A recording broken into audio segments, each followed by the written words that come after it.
Hello, everybody. Before I start, I just want to take a minute here and speak to my fellow peers, my Strive graduates, and tell you that as I see y'all get up and speak on the table, and I'm so proud of y'all, and I feel just so liberated and so good to be among y'all and be one of you guys. That I just love you guys, and I think you're doing an awesome job, and I'm proud of you, extremely proud of you.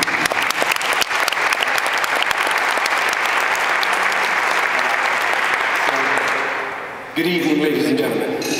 My name is Roy Castro, and I am part of the 2003 Strive graduate.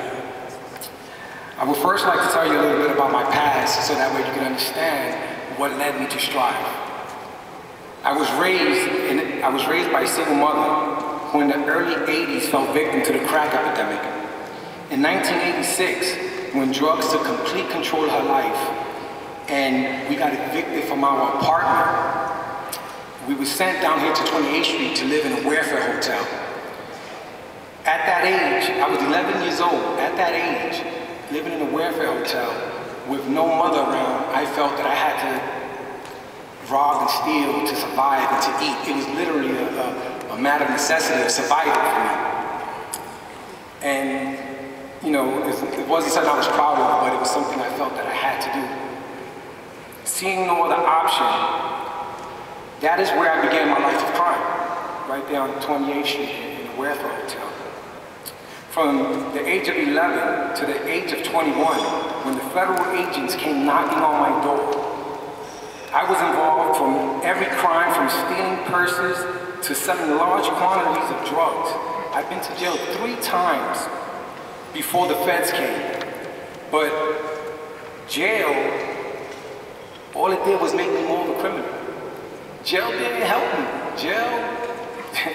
Jail just made me more of a criminal. I just learned new things, I made new friends, and it just worsened my situation. It did nothing for me, okay? But I want you to focus on that one thing. Jail made me more of a criminal. Jail didn't teach me nothing, it didn't help me anything. It didn't help me one bit. It didn't provide anything for me, okay? Excuse me. Now, it's programs like Strive that have the structure and the know-how to change a person like me. At 16 years old, when I first went to prison, had I known about Strive, had I been to Strive, I would have saved myself 10 years of incarceration. And not knowing about it, not knowing where to go, what to do, and just falling to my neighborhood and to the same old, sitting on those steps of the projects, I wanted to complete about 10 years of my life wasted from the age of 16. I was in prison. Strive seems to get what no one else gets. They get that troubled kids and adults alike need to be trained and taught the skills that none of us has been taught. They understand that our parents didn't teach us this. They understand that we was knuckleheads in school and that we was the kind of kids like myself that I had a short attention span. I didn't want to sit and learn, and I didn't want to do homework. I was just hyper. Strive gets that. Strive gets that you got to teach me certain things, that you got to connect. It takes a person like Ramona to connect and to really reach in my soul and say, Roy, I got you, I understand you. Come here, I lived that. You could do different. Jail adds labels. It adds labels to you. It makes it harder for you to find work. They give you a felony, which makes it, you come home, you can't find a good job. They make it hard for you to come home and be a good dad because the court system is down your throat, and you never learn how to be a dad because, like myself, some of you grew up without a father, so you don't know what it is to have a father to begin with. So how do you fault me for doing something that I don't know, I wasn't taught? So, you know, it's almost impossible to do anything different than to come back home and live the life of crime. Now, ladies and gentlemen, this is where Strive becomes very important. This is where Strive becomes, for some people, a matter of life and death, literally. A matter of life and death. In my situation, it was life and death being introduced to Strive. That dramatic, that much of a difference. Strive taught me how to use a computer. Never used a computer before in my life. Didn't care to use a computer. Strive taught me how to prepare for a job interview. Never had a job. Wouldn't know how to interview. Clueless. Strive taught me how to pick up my pants or pull up my pants. Okay? Laura, make sure I get that right for Laura. Okay? To pull up my pants and dress for work, because my pants used to sag, my shirt was out, and I wanted a job interview, and I wanted to get paid $25 an hour. And somebody tried to ask me, what do you do to deserve $25 an hour? Listen, I need to dress nice, man. I don't know, but I need money, right? So they taught me how to dress. Strive taught me how to deal with people and stay employed, which was very important in my situation. Strive taught me self-respect. They showed me that I was not damaged good, and that I too have a chance to make it in this world. Because as far as I was concerned, I wasn't going nowhere but back to prison. Okay? They taught me that felonies on my record did not define who I was, and that I did not have to settle for a low-paying job. They just said, it's not true. It's just not true.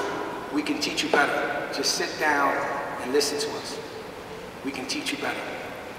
Most of all, Strive taught me how to reintroduce myself back into society, and they showed me how to turn all my hopes and dreams into reality. It was all the things that Strive taught me that I had overlooked all my life that helped me become the man that I am today.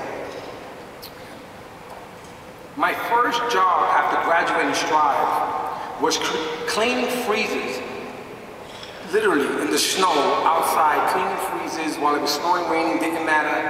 I had to wash these freezers to get them out so that some of you guys can enjoy Haagen-Dazs ice cream the next day for your pleasure, sir. So I provided a service there for you guys. Today, I have been working for Haagen-Dazs companies for 7 years. In those 7 years, I have been given the opportunity to buy my own routes, which in turn allows me to own my own business. And after building a net profit sales, after doubling the net profit sales for 2 years, the company has now hired me to manage a $20 million portion of their business.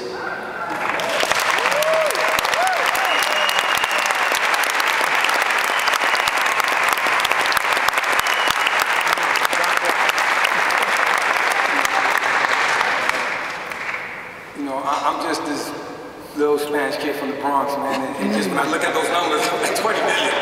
Oh, man. Ooh. The chairs, right? There are thousands of people like me who need a place like Strive to be there for them and to help them turn their life around. You know, having Strive in our community is a godsend to people like me. Like, we don't have it. It's not in every neighborhood. We don't know where to go. When I say we, I'm speaking about me and millions of other kids like me. We don't know where to go. We don't feel we have an opportunity. We don't feel anybody love us. We just don't. And Strive turns that around from the minute you walk into those doors. The minute they say, yes, we will take care of you. Yes, sit down. We will teach you. Strive provides that. So today, I stand before you as a successful businessman. I am married to my beautiful wife, Maria, who's sitting right there. She's pregnant.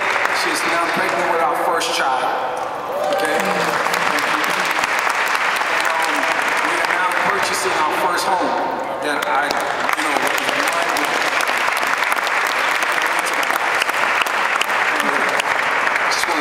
so I can pay some taxes. You never thought it feels so good to pay taxes, boy, I tell you. I'm probably the happiest taxpayer in this building today. I assure you. So thank you, Strive, for all you have done for me. And thank you to everyone sitting here tonight who has donated and has helped Strive along the ways and along the years. I want to talk to you directly right now and tell you that you guys are saving lives. when you donate and you help out somebody and you give to a corporation that helps out people overseas or just anywhere and you don't know where it's going to, but you want to do the right thing. You write the check because you hope that it's going somewhere, but you never really know where it's going. Well, guess what? Y'all guys help here, help me and all of my peers that's in right here. Here goes the help right here.